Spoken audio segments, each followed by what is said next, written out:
The truth is, both sides have struggled on marriage equality. The brouhaha over marriage equality has seen Malcolm Turnbull's coalition trying to look modern while putting as many barriers as it can think of in the way of change.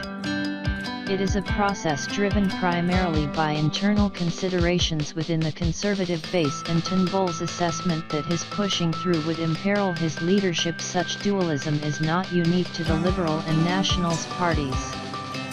Labour MPs are hypersensitive to criticism of their mediocre performance when faced with the same question while in office.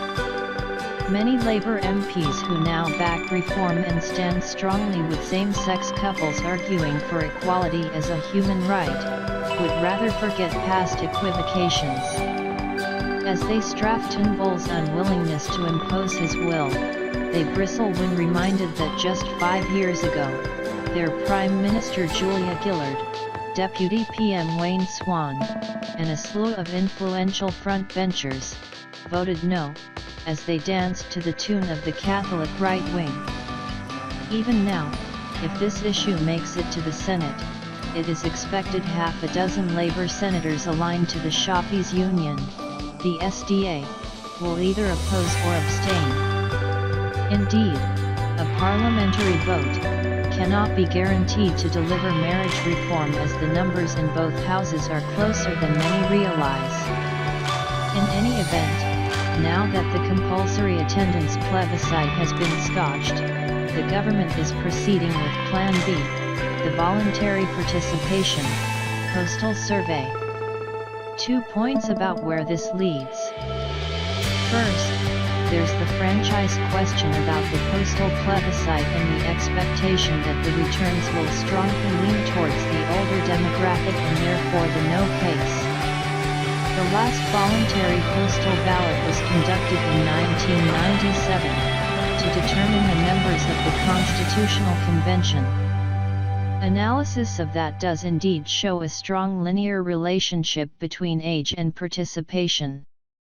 The older you were, and remember this was before the Facebook generation and before commerce and personal administration were shifted from the physical world to online, the greater the likelihood of returning a ballot paper. Indeed, those aged 56 and above were 75% or more likely to lick the stamp than those aged 18 to 25 years.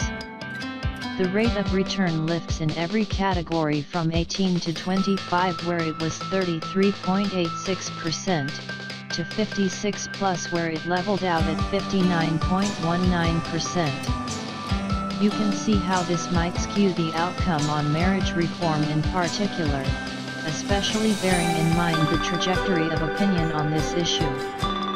In political speak, Labour MPs say their opinions have evolved. Others might just admit to being wrong in the past. Second, the government cites as precedent the Australian statistician's conduct of a 60,000 strong phone survey in 1974 to approve a switch from God Save the Queen to Advance Australia Fair. The yes case prevailed with just 51.4% support. More than 4 decades later, we're going back to technology that predated the phone even, in a bid to delay an advance whose denial would be anything but fair.